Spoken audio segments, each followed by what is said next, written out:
बची खुची जमीन को भी मिट्टी में मिलाने का समय आ गया।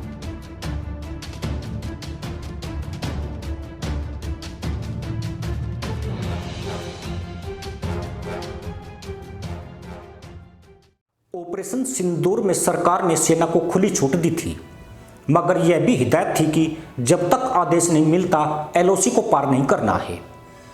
इतना ही नहीं, सेना को सरकार की तरफ से खास निर्देश थे कि पाकिस्तान के रणनीतिक ठिकानों को सीधा हिट न किया जाए और उसके पास छोटे टारगेट पर निशाने लगाए जाए। इसका मतलब यह हुआ कि हिंदुस्तान को इस जंग के भड़कने की आशंका थी। यह भी चिंता थी कि कहीं पाकिस्तान और उसके सहयोगी, जिनमें चीन और तुर्की अहम रोल अदा कर रहे थे, इस संघर्ष को पूर्ण युद्ध में तब्दील न करा दें। अगर ऐसा हो जाता तो चीन इस जंग को लंबा खींचने की कोशिश कर सकता था, जो तेजी से बढ़ती हुई भारतीय अर्थव्यवस्था के लिए एक आत्मघाती कदम होता। पर इसका मतलब यह नहीं है कि सेना ने बाकी तैयारी नहीं कर रखी थी। सेना की कई बटालियन को ऑफेंसिव फॉर्मेशन के लिए पूरी तरह से तैयार किया गया था।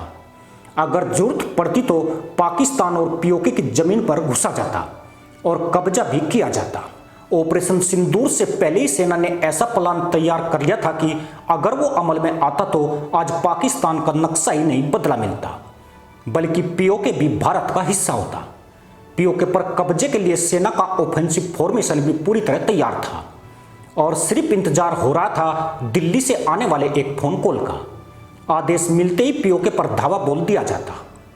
7 मई को जब ऑपरेशन सिंदूर लॉन्च हुआ था, सेना ने इस युद्ध के 3-4 हफ्ते तक की योजना पहले ही बना ली थी। बाकी प्लानिंग संघर्ष की गंभीरता के बाद तय की जानी थी।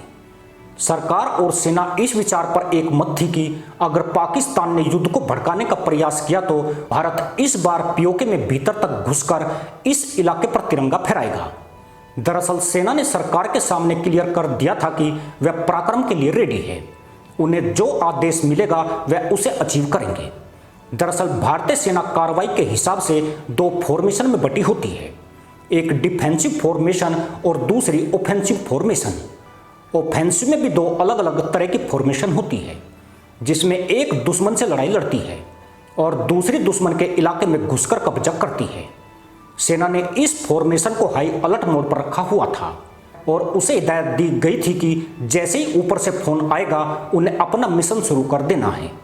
हालांकि यह पुख्ता नहीं है कि उन्हें पाकिस्तान की जमीन कब्जानी थी या पीओके पर झंडा फहराना था, पर सरकार की नीति और बीते सालों में मंत्रियों के बयानों से सहजी यह अनुमान लगाया जा सकता है कि इस बटालियन का टारगेट संभवतः पीओके था।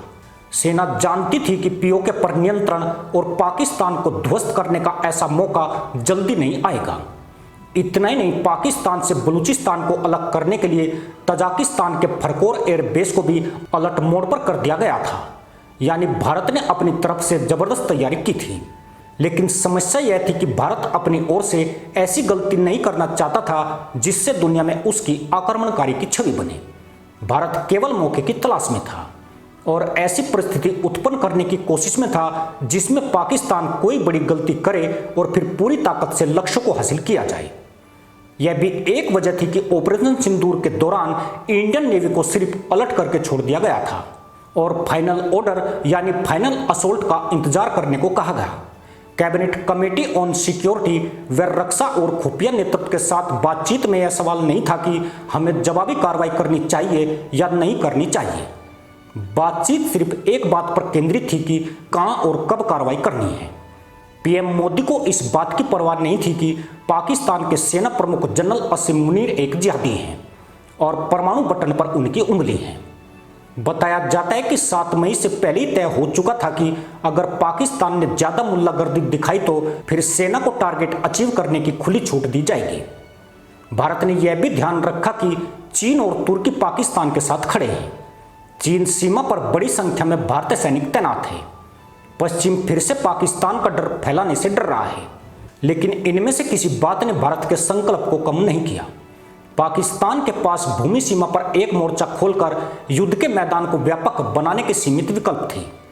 बलूच विद्रोह के भीतर एक मोर्चा विकसित होने के साथ जनरल मुनीर चकलाला मुख्यालय वाले एक्स कोर को बलूचिस्तान से वापस ला सकते थे, लेकिन केवल एक बड़े जोखिम पर। भारत के साथ शत्रुता के दौरान भी बीएलए द्वारा हमलों ने युद्धाभ्यास के लिए जगह को और कम कर दिया। जब भारतीय सेना ने पाकिस्तान के 11 एयरबेस पर हमलों का टेलर दिखाया तो मदरसा मुल्क घुटनों के बल आ गया। संभवतः पाकिस्तान को भारत के इरादों की भनक लग चुकी थी। उसे लगा कि अगर यह संघर्ष 24 घंटे और चल गया तो पाकिस्तान रहे या न रहे, पर पीओके और बलूचिस्तान उसके नियंत्रण में नहीं रहेगा। यही वजह रही कि पाकिस्तान ने अमेरिकी विदेश मंत्री मार्को रूबियो के माध्यम से विदेश मंत्री एस जयशंकर को पैगाम भेजा कि इस्लामाबाद युद्ध विराम पर चर्चा करने के लिए तैयार है। इस तरह से पाकिस्तान ने अपना नक्शा बिगड़ने से बचा लिया। अन्यथा इसी दिन शनिवार की रात को कुछ बड़ा होने की उम्मीद थी, जिसे मदरसा पैदाइश कभी भी नहीं भूल पाती। पर ऐसा नहीं है कि ऑफेंसिव फॉर्मेशन के पास कॉल नहीं जाएगी। ऑपरेशन सिंदूर अभी भी जारी है और पीओके पर कब्जे का आदेश कभी भी दिया जा सकता है। इसी के साथ अनुमति दोस्तों, जय हिंद, वंदे मातरम।